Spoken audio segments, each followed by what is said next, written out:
and welcome to the Winds of Change.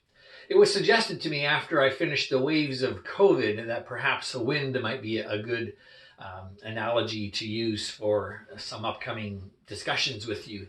So, the winds of change it is. And the first thing that comes to my mind when I think about wind is an Aesop's fable. An Aesop's fable that spoke about the north wind and the sun. The two of them were arguing amongst themselves as to who of them was the stronger. Seeing a traveler walking by, they decided to make him a test subject. They decided that whoever could convince the traveler to take his coat off would be the stronger. The sun, being the gracious one, allowed the wind to go first. So the north wind blew a gust of wind, and the traveler bundled up a little bit tighter. The north wind blew stronger, and the traveler just made sure all of his buttons were up and done, and he was secure.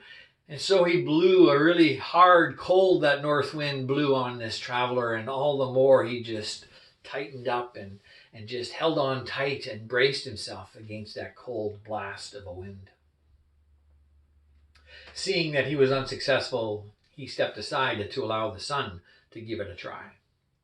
So the sun decided to just shine gently at first, enabling the traveler to loosen up, just relax a little bit more and to begin to feel the warmth. And then the sun shined a little bit greater, a little bit stronger, increasing over and over time, just a little bit more, a little bit more. And as he did, the traveler unbuttoned his coat and then he loosened it off his shoulders so that it hung loosely as he walked. And before you know it, he was taking his cap off of his head and wiping his brow. And then he did it. He took his coat off completely because the sun convinced him that it was warm enough to do so.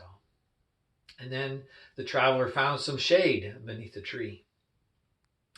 I like this story. I like this story because I feel like the moral of the story is gentleness versus force. I feel like it's about kindness versus being overbearing.